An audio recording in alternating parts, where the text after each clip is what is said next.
जय हिंद साथियों, tricky academy में मैं आपका स्वागत करती हूँ। मैं पूजा चौहान। ठीक है, हम शुरुआत करते हैं साइंस की। कल मैंने आपको इंट्रोडक्शन बता दिया था साइंस का। अब हम शुरुआत करने वाले हैं एक टॉपिक की, और टॉपिक का नाम है आपका ब्लड सर्कुलेटरी सिस्टम। ठीक है, आज जो हम टॉपिक शुरू करने वाले हैं उस टॉपिक का नाम क्या है? Blood circulatory system.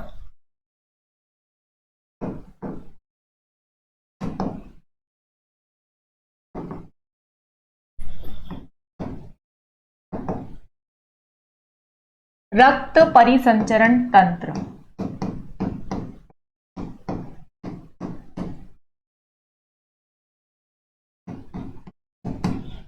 रक्त परिसंचरण तंत्र की हम शुरुआत करने वाले हैं।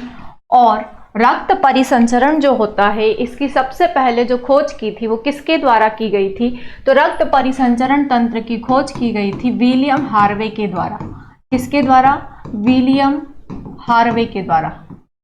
सबसे पहले विलियम हार्वे ने ही बताया था कि हमारा शरीर जो है एक तंत्र की तरह कार्य करता है, और इसीलिए विलियम हार्वे ने ही इसकी खोज की थी। इन्होंने बताया था कि जो रक्त परिसंचरण होता है ये दो प्रकार का होता है। कितने प्रकार का?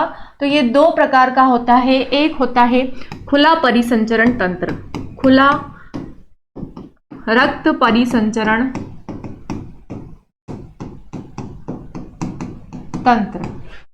ठीक है, और एक होता है बंद रक्त परिसंचरण तंत्र।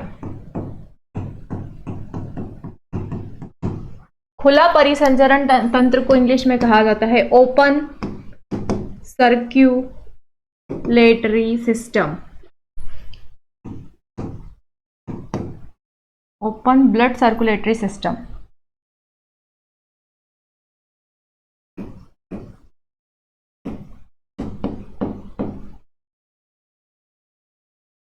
और बंद रक्त परिसंचरण को तंत्र को कहा जाता है क्लोज्ड ब्लड सर्कुलेटरी सिस्टम। ठीक है, विलियम हार्वे ने ही बताया था कि जितने भी प्रकार के सजीव होते हैं या जीव होते हैं उनके अंदर दो प्रकार का परिसंचरण तंत्र पाया जाता है। एक होता है खुला रक्त परिसंचरण और दूसरा होता है बंद परिसंचरण तंत्र। खुला परिसंचरण तंत्र से आप क्या समझते हैं? तो ऐसे जीव जिनके अंदर रक्त वाहिकाएं नहीं होती है, न धमनी होती है, न शिराएं होती है, कुछ नहीं होता है, रक्त डायरेक्ट पूरे शरीर में फ्लो होता रहता है, उसको खुला परिसंचरण तंत्र कहते हैं। और जिसके अंतर्गत रक्त वाहिकाओं के द्वारा प्रवाहित होता है उसी को बंद परिसंचरण तंत्र कहते हैं। जैसे कि आपने कॉकरोच को देखा होगा, कॉकरोच या तिलचट्टा, जब आप उसको मारते हैं तो उसका जो रक्त है वो सीधे आपको दिखाई देता है। लेकिन अगर हमें कहीं पर चोट लग जाती है तो जरूरी नहीं है कि हमारे पूरे शरीर का रक्त वहां से दिखाई दे। आपके शरीर में जो भी धमनियां होती है, शिराएं होती है, ये आपके अलग अलग होती है। ठीक है, इसीलिए ये क्या कहलाता है? बंद परिसंचरण तंत्र। रक्त जो है पूरे शरीर में इस तरीके से खुली तरीके से प्रवाहित नहीं होता है, ये वाहिकाओं के द्वारा प्रवाहित होता है, इसीलिए इसको कहा जाता है बंद रक्त परिसंचरण तंत्र। तो आप इसमें लिख सकते हैं कि इसमें रक्त वाहिकाएं नहीं पाई जाती।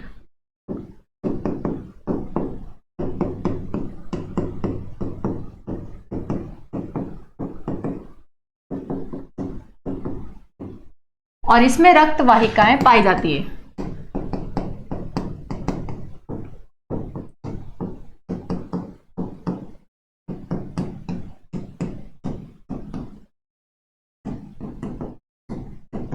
Blood vessels are absent and blood vessels are present. ठीक है, अब जिसमें रक्त वाहिकाएं नहीं पाई जाती है तो उदाहरण क्या क्या हो सकता है? इसमें जितने भी प्रकार के कीड़े मकोड़े हैं, कीड़े मकोड़े या इंसेक्ट हम जिसको कहते हैं, वो सभी किस में आते हैं? वो आते हैं खुले रक्त परिसंचरण तंत्र में, इंसेक्ट्स। ठीक है, और जितने भी प्रकार के जीव हैं वो सभी किस में आते हैं? सभी जीव या जानवर, एनिमल्स। हम भी क्या हैं? हम भी एक प्रकार के एनिमल हैं, हम भी एक प्रकार के जानवर हैं। लेकिन हम किस प्रकार के जानवर हैं? हम स्तनधारी जानवर हैं। तो हमारे अंदर क्या पाई जाती है? रक्त वाहिकाएं पाई जाती है, इसीलिए हम हमारे अंदर जो तंत्र उपस्थित होता है वो किस प्रकार का है, बंद रक्त परिसंचरण तंत्र होता है। तो विलियम हार्वे ने ही रक्त परिसंचरण तंत्र की खोज की थी। इन्होंने ही बताया था कि रक्त जो है एक ही दिशा में प्रवाहित होता रहता है, सीधी तरीके से प्रवाहित होता रहता है, और ये दो प्रकार का होता है, एक होता है खुला और दूसरा होता है बंद। जितने भी प्रकार के कीड़े मकोड़े होते हैं उसमें खुला रक्त परिसंचरण तंत्र पाया जाता है, और जितने भी प्रकार के जानवर होते हैं, चाहे वो गाय भैंस हो, बकरी हो, कुत्ता बिल्ली हो या हम लोग हों, हम सभी के अंदर क्या होता है, बंद रक्त परिसंचरण तंत्र पाया जाता है, क्योंकि हमारे अंदर रक्त वाहिकाएं होती है, धमनी शिराएं होती है, इसीलिए ये बंद परिसंचरण तंत्र के अंतर्गत आते हैं। इसके बाद में बात आती है कि जो धमनी और शिरा होती है उसमें किस प्रकार का रक्त प्रवाहित होता है। तो देखिए, जो धमनी होती है, धमनी में शुद्ध रक्त प्रवाहित होता है। धमनी में किस प्रकार का रक्त होता है, शुद्ध रक्त। और शुद्ध रक्त हम किसे कहते हैं, जिसके अंदर ऑक्सीजन की मात्रा कैसी हो, ज्यादा हो। इस एरो का मतलब है कि ये ऑक्सीजन की मात्रा ज्यादा है, तो उसको हम क्या कहते हैं, हम उसको शुद्ध रक्त कहते हैं। शुद्ध रक्त जिसमें ऑक्सीजन की मात्रा ज्यादा होती है उसे धमनी कहा जाता है, ठीक है। और शिरा क्या होती है, जिसमें अशुद्ध रक्त प्रवाहित होता हो, अशुद्ध रक्त। अशुद्ध रक्त किसे कहेंगे, जिसमें कार्बन डाइऑक्साइड की मात्रा ज्यादा हो, उसे हम अशुद्ध रक्त कहेंगे। ऐसी शिराएं या ऐसी वाहिकाएं जिसके अंदर कार्बन डाइऑक्साइड की मात्रा अधिक होती है वो अशुद्ध रक्त कहलाता है, और वो वाहिकाएं शिरा कहलाती है। लेकिन हमारे शरीर में मतलब एक अपवाद वाली धमनी और एक अपवाद वाली शिरा होती है, जिसमें धमनी में तो अशुद्ध रक्त बहता है और शिरा में शुद्ध रक्त बहता है। वो कौन सी है, तो वो है फुफ्फुसी धमनी और फुफ्फुसी शिरा। वो हम अभी आगे जब पढ़ेंगे तब आपको बताएंगे, ठीक है। तो ये धमनी और शिरा के बारे में बात हो गई कि जिसमें शुद्ध रक्त प्रवाहित होता है उसे धमनी कहा जाता है, और जिसमें अशुद्ध रक्त प्रवाहित होता है उसे शिरा कहा जाता है। अब बात आती है कि रक्त परिसंचरण तंत्र के भाग कितने होते हैं। तो रक्त परिसंचरण तंत्र के भाग आपको बता देती हूं मैं, दो होते हैं। रक्त परिसंचरण तंत्र के भाग, हमारा जो पूरा ब्लड सर्कुलेटरी सिस्टम है ये दो चीजों से मिलकर बना है।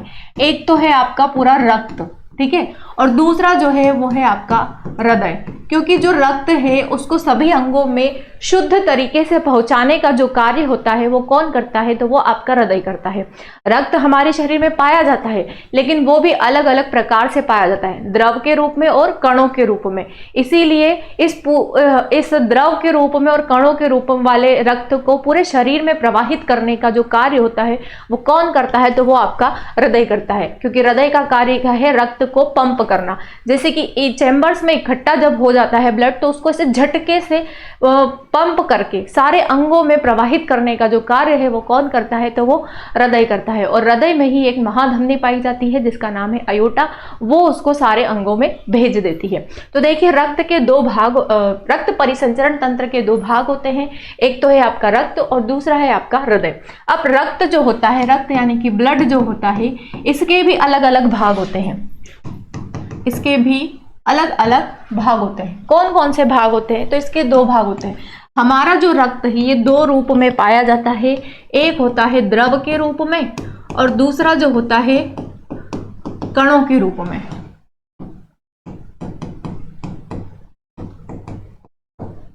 एक जो होता है द्रव के रूप में होता है और दूसरा जो होता है कणों के रूप में होता है। द्रव के रूप में जो होगा वो कौन सा होगा, तो द्रव के रूप में यहां पर पाया जाता है प्लाज्मा, ठीक है, प्लाज्मा। और जो कणों के रूप में होता है उसके आधार पर ये तीन प्रकार का होता है। कौन सा, तो ये होता है आरबीसी, दूसरा होता है डब्ल्यूबीसी और तीसरा होता है प्लेटलेट्स, ठीक है। आरबीसी जिसको कहा जाता है लाल रुधिर कणिकाएं या लाल रक्त कणिकाएं, रेड ब्लड सेल्स या रेड ब्लड कार्पल्स, ठीक है। डब्ल्यूबीसी यानी कि श्वेत रुधिर कणिकाएं,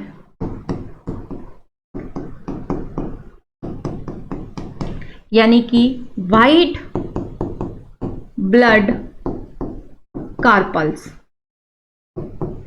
ठीक है। और प्लेटलेट्स, प्लेटलेट्स को कहा जाता है बिंबाणु, बिंबाणु, ठीक ठीक है।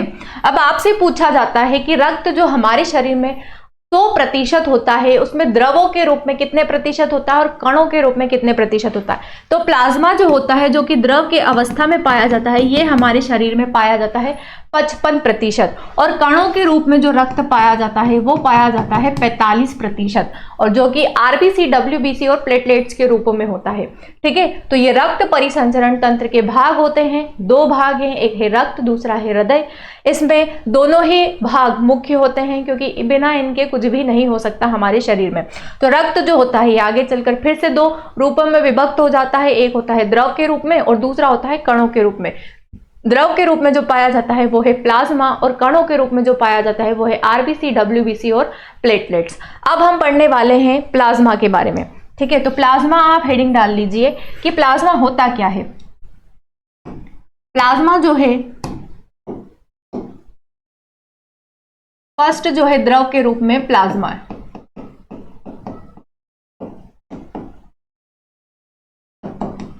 ये क्वेश्चन पूछा जाता है कि मानव शरीर में रक्त में प्लाज्मा की मात्रा बताइए, कितनी होती है प्लाज्मा की मात्रा। तो अभी मैंने आपको बताया था कि प्लाज्मा कितना प्रतिशत होता है, रक्त में प्लाज्मा 55% पाया जाता है। ठीक है, 55% पाया जाता है, यानी कि रक्त में 55% मात्रा किसकी होती है, प्लाज्मा की होती है।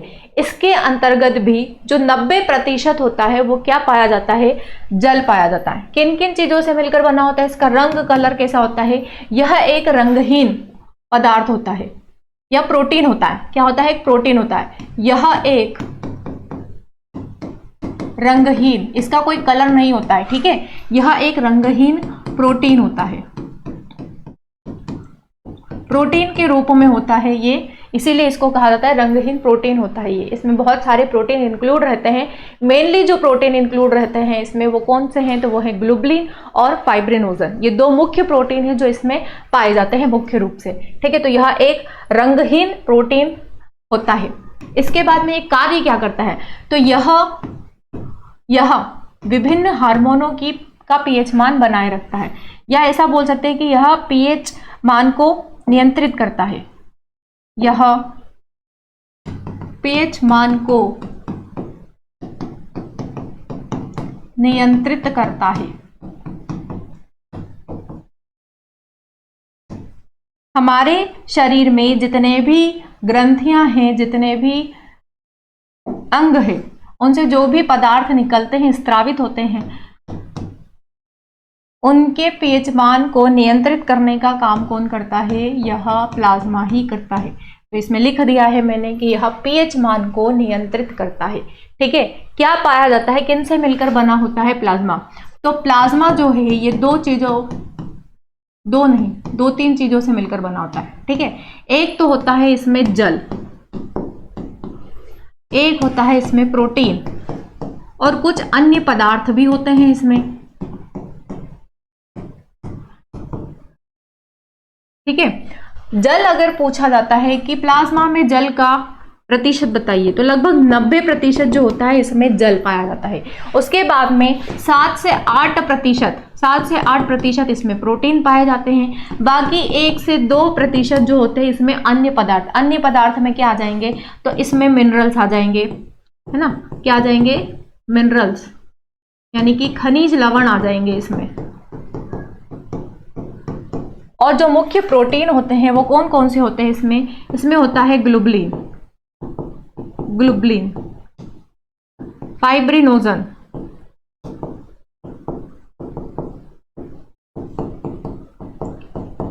फाइब्रिन,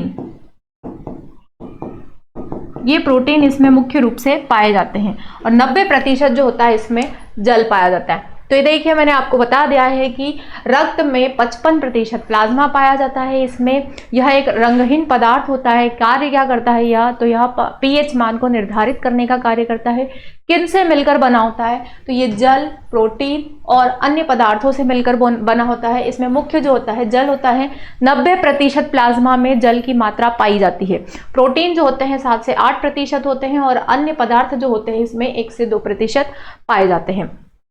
अब बात आती है किसके बारे में, कि ये तो हो गया द्रव के रूप में रक्त का प्रकार रूप, ठीक है। अब बात आती है कणों के रूप में।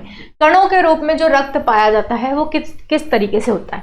तो देखिए दूसरे नंबर पर आप लिख लीजिए कणों के रूप में रक्त।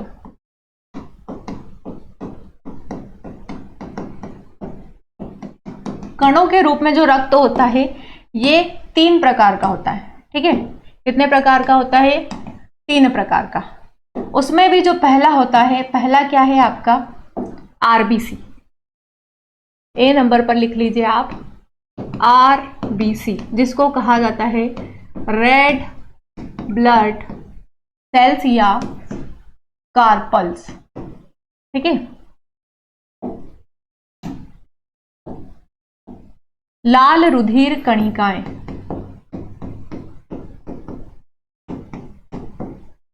लाल रुधिर कणिकाएं, ये आपका कणों के रूप में पाया जाता है रक्त में, आरबीसी, ठीक है। सबसे पहले बात आती है कि इसका वैज्ञानिक नाम क्या होता है। तो देखिए आरबीसी का जो साइंटिफिक नाम होता है या वैज्ञानिक नाम जो होता है इसका, वो क्या है? इसका वैज्ञानिक नाम है एरिथ्रोसाइट। एरिथ्रोसाइट, साइट का मतलब होता है कोशिका। एरिथ्रोसाइट भी हो सकता है या एरिथ्रोसाइट। एरिथ्रोसाइट ये इसका वैज्ञानिक नाम है, ठीक है। आरबीसी का वैज्ञानिक नाम है एरिथ्रोसाइट। इसकी खोज किसने की थी? इसके खोजकर्ता कौन है? खोजकर्ता, इसके जो खोजकर्ता हैं वो है ल्यूवेनहॉक। कल की क्लास में मैंने आपको बताया था कि ल्यूवेनहॉक ने बहुत सारी खोजें की थी। एंटोनी वॉन ल्यूवेनहॉक इनका पूरा नाम है। इन्होंने बहुत सारी खोजें की थी, इसीलिए इनको सूक्ष्म जीव विज्ञान के जनक कहा जाता है, ठीक है। आरबीसी की खोज की थी इन्होंने और स्पर्म की भी खोज की थी। साथ ही साथ इन्होंने पहली बार जीवाणु को खोजा था, जीवित कोशिका को खोजा था। सूक्ष्मदर्शी यानी कि माइक्रोस्कोप की खोज भी किसके द्वारा की गई थी? ल्यूवेनहॉक के द्वारा की गई थी। तो इनके खोजकर्ता कौन हो गए हैं? ल्यूवेनहॉक।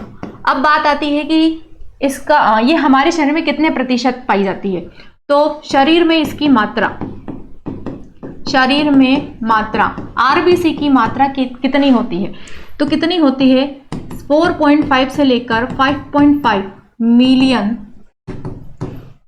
पर 100 ml HB जो होता है वो हीमोग्लोबिन होता है। इतनी मात्रा हमारे शरीर में इसकी पाई जाती है। ये मिलियंस में होते हैं, WBC जो होते हैं 1000 में होते हैं और प्लेटलेट जो होते हैं वो लाखों में होता है। तो ये मिलियंस में होते हैं। शरीर में हमारे इसकी मात्रा कितनी होती है? 4.5 से 5.5 मिलियन। अब इनका निर्माण कहाँ होता है? तो इनका जो निर्माण होता है वो होता है अस्थि मज्जा में। कहाँ होता है? अस्थि मज्जा, अस्थि मज्जा, बोन मेरो जिसको कहा जाता है, बोन मेरो। अब बोन मेरो क्या चीज होती है? अब आप पूछेंगे कि बोन मेरो क्या होता है। तो शरीर की जितनी भी बड़ी बड़ी हड्डियां होती है उन हड्डियों में ही सबसे अंदर वाला जो भाग होता है वो कहलाता है बोन मेरो या अस्थि मज्जा। अब बड़ी हड्डियां कौन सी? तो हमारी जो रीढ़ की हड्डी होती है ये काफी बड़ी होती है, यहां पर पाया जाता है बोन मेरो। हमारी जो फीमर बोन होती है, जांघ में जो पाई जाती है, आपकी थाई बोन जिसको कहा जाता है, वहां पाया जाता है बोन मेरो। तो बोन मेरो के अंदर ही आरबीसी, WBC और प्लेटलेट्स का निर्माण हो जाता है। तो आरबीसी के निर्माण में आप क्या लिखेंगे कि इसका निर्माण कहाँ होता है? अस्थि मज्जा में होता है, ठीक है। इसके बाद में बात आती है कि इसकी मृत्यु कहाँ होती है। तो इसकी मृत्यु जो होती है, इसकी डेथ हो जाती है प्लीहा में, प्लीहा या spleen.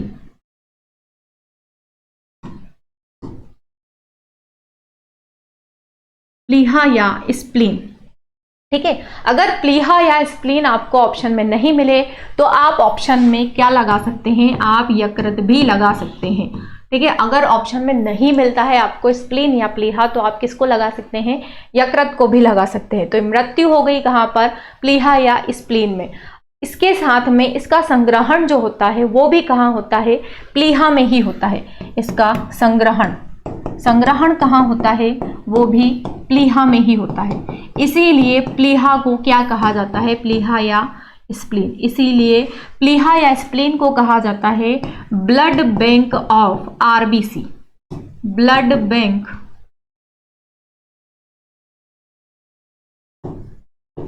Blood bank of RBC किसको कहा जाता है? प्लीहा को कहा जाता है ब्लड बैंक ऑफ आरबीसी। और स्प्लीन और प्लीहा को क्या कहा जाता है? ग्रेवयार्ड ऑफ आरबीसी, यानी कि आरबीसी का कब्रिस्तान। आरबीसी का कब्रिस्तान ये भी किसको कहा जाता है? ये भी प्लीहा या स्प्लीन को कहा जाता है। क्यों कहा जाता है? क्योंकि मृत्यु कहाँ हो रही है? आरबीसी में, स्प्लीन में ही हो रही है आरबीसी की मृत्यु, इसीलिए आरबीसी का कब्रिस्तान कहा जाता है प्लीहा या स्प्लीन को। ग्रेवयार्ड ऑफ आरबीसी, इंग्लिश में इसको क्या कहेंगे? ग्रेवयार्ड। ग्रेवयार्ड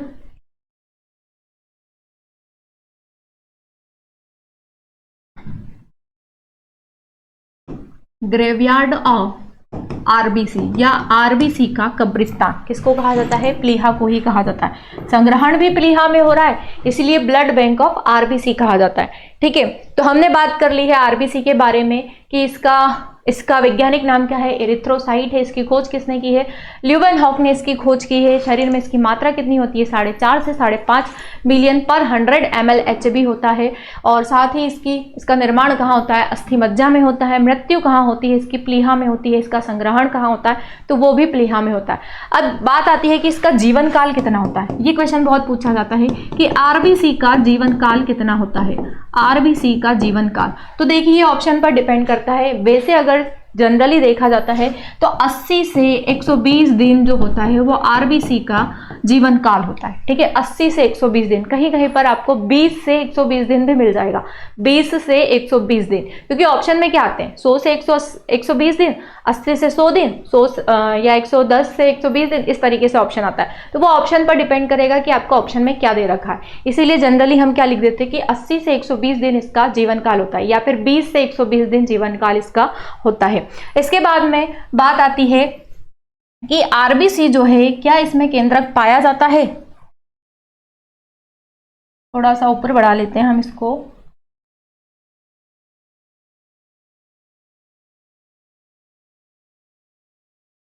ठीक है, अब बात आती है कि क्या इस पे केंद्रक और माइटोकॉन्ड्रिया पाए जाते हैं? केंद्रक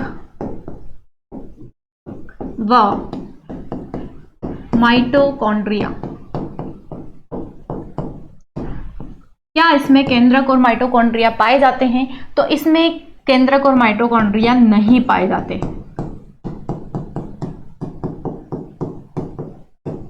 ठीक है, इसमें केंद्रक और माइटोकॉन्ड्रिया नहीं पाए जाते हैं, क्योंकि केंद्रक यानी कि नाभिक और माइटोकॉन्ड्रिया में श्वसन की अभिक्रिया होती है, इसीलिए आरबीसी जो है श्वसन अभिक्रिया में भाग नहीं लेता है, क्योंकि इसमें माइटोकॉन्ड्रिया नहीं पाया जाता है। एग्जाम में ये क्वेश्चन पूछा जाता है, क्या आरबीसी श्वसन अभिक्रिया में भाग लेता है? नहीं लेती है। ठीक है, क्या भाग लेती है? नहीं लेती है, क्योंकि इसमें माइटोकॉन्ड्रिया नहीं पाया जाता है। अब इसका आकार पूछा जाता है कि इसका आकार कैसा होता है? आरबीसी का आकार कैसा होता है? तो इसका आकार होता है गोलाकार। गोलाकार, या आप बोल सकते हैं कि जो टैबलेट होती है ना, गोल टैबलेट, उसके जैसा इसका आकार होता है। इस तरीके से इसका शेप होता है। तो आकार कैसा हो गया? इसका गोलाकार हो गया। ठीक है, तो ये इसकी बेसिक सी जनरल सी इंफॉर्मेशन थी जो मैंने आपको बताई है। आज हमारा रक्त परिसंचरण तंत्र का पहली क्लास थी। आज इसकी पहली क्लास थी। बाकी की क्लास में हम बाकी की सारी चीज़ें कंटिन्यू करेंगे।